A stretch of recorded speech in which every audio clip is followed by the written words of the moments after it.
രാജാക്കന്മാർ 16 അധ്യായം 1 മുതൽ 34 വരെയുള്ള വാക്യങ്ങൾ. ഹനാനിയുടെ മകൻ യോഹു വഴി കർത്താവ് ബാഷയ്ക്കെതിരെ അരുൾ ചെയ്തു, ഞാൻ നിന്നെ ഒടിയിൽ നിന്ന് ഉയർത്തി എന്റെ ജനമായ ഇസ്രായേലിന്റെ രാജാവാക്കി. എന്നാൽ നീ ജെറൊബോവാമായി നിന്റെ വഴിയിൽ നടക്കുകയും എന്റെ ജനമായ ഇസ്രായേലിനെ കൊണ്ട് പാപം ചെയ്യിപ്പിച്ച് എന്നെ പ്രകോപിക്കുകയും ചെയ്തു. ഞാൻ ബഷാരെയും അവന്റെ വംശത്തെയും നിശേഷം നശിപ്പിക്കും. എന്റെ ഭവനം നൊബാത്തിന്റെ മകൻ ജെറൊബോവാമിന്റെ ഭവനം പോലെയാകും. പട്ടണത്തിൽ വെച്ച് മരിക്കുന്ന ബാഷാ വംശജരെ നായ്ക്കൾ ഭക്ഷിക്കും. വലയിൽ വെച്ച് മരിക്കുന്നവരെ ആകാശപ്പറവുകളും. ഭാഷയുടെ മറ്റെല്ലാ പ്രവർത്തനങ്ങളും ശക്തി വൈഭവവും ഇസ്രായേൽ രാജാക്കന്മാരുടെ ദിനവൃത്താന്തത്തിൽ രേഖപ്പെടുത്തിയിട്ടുണ്ടല്ലോ. ഭാഷയും പിതാക്കന്മാരോട് ചേർന്ന് തിർസായി സംസ്കരിക്കപ്പെട്ടു. അവന്റെ മകൻ എല്ലാം ഭരണമേറ്റു.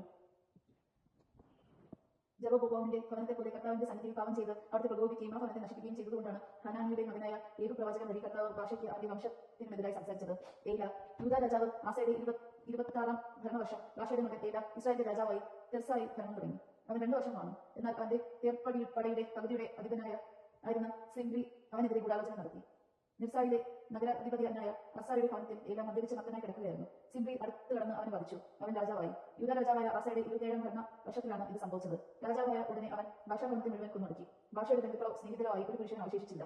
യോഹ പ്രവാചകൻ വഴി ഭാഷയ്ക്കെതിരെ കർത്താവ് അരുൾ ചെയ്തതുപോലെ അവന്റെ വംശത്തെ മുഴുവൻ സിംഗ്രി നശിപ്പിച്ചു. വിഗ്രഹാരാധന വഴി പാപം ചെയ്ത് ഇസ്രായേലിനെ കൊണ്ട് ചെയ്യിപ്പിച്ച് ഭാഷയും മകൻ ഏലായും ഇസ്രായേലിന്റെ ദൈവമായ കർത്താവിനെ പ്രകോപിച്ചത് കൊണ്ടാണ് ഇത് സംഭവിച്ചത്. ഏലായെ പറ്റിയുള്ള മറ്റു വിവരങ്ങളും അവന്റെ പ്രവർത്തനങ്ങളും ഇസ്രായേൽ രാജാക്കന്മാരുടെ ദിനവൃത്തത്തിൽ രേഖപ്പെടുത്തിയിട്ടുണ്ടല്ലോ. സിംഗ്രി യൂദാ രാജാവ് ആസയുടെ 27-ാം ഭരണവർഷം സിംഗ്രി തിർസായിൽ 7 ദിവസം ഭരിച്ചു. ഇസ്രായേൽ സൈന്യം ഫിലിസ്തീയ നഗരമായ ഗിബത്തോണിനെതിരെ പാളയമടിച്ചു ഇരിക്കുകയായിരുന്നു. രാജാവിനെതിരെ സിംഗ്രി ഗൂഢാലോചന നടത്തി. അവനെ വധിച്ചുവെന്ന് പാളയത്തിൽ അറിവ് കിട്ടി.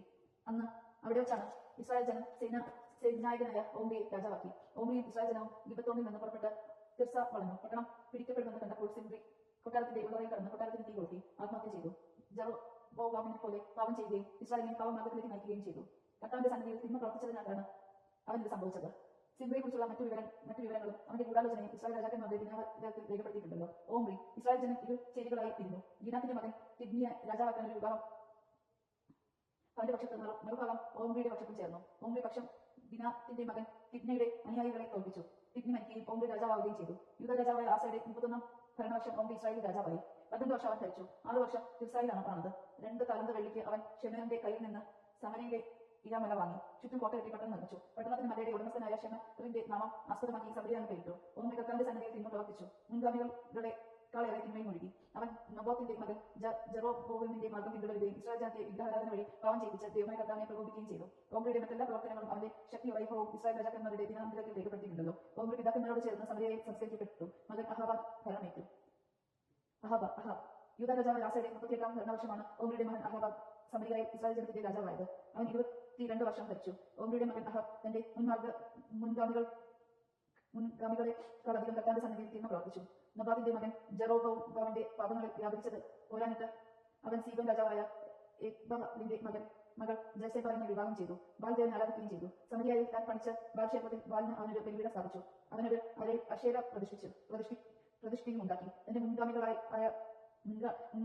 മുൻഗാമികൾക്കധികമായി അഹാബ് ഇസ്രായേലിന്റെ ദൈവമായ കർത്താവിനെ പ്രകോപിച്ചു. അവന്റെ കാലത്ത് ബേഥേലിലെ ഫിലയിൽ ജെറിക്കോ പണിച്ചു. നൂനിന്റെ മകൻ ജോഷ വഴി കർത്താവ് അരുൾ ചെയ്തതുപോലെ നഗരത്തിന്റെ അടിസ്ഥാനം ഇട്ടപ്പോൾ അവന് മൂത്ത മകൻ അബീറാമും കവട് നിർമ്മിച്ചപ്പോൾ ഇളയ മകൻ സെഹൂബും നഷ്ടപ്പെട്ടു. ദൈവജനമാണ് നാം കേട്ടത്. നമുക്ക് ദൈവത്തെ സ്തുതിക്കാൻ സ്തുതി.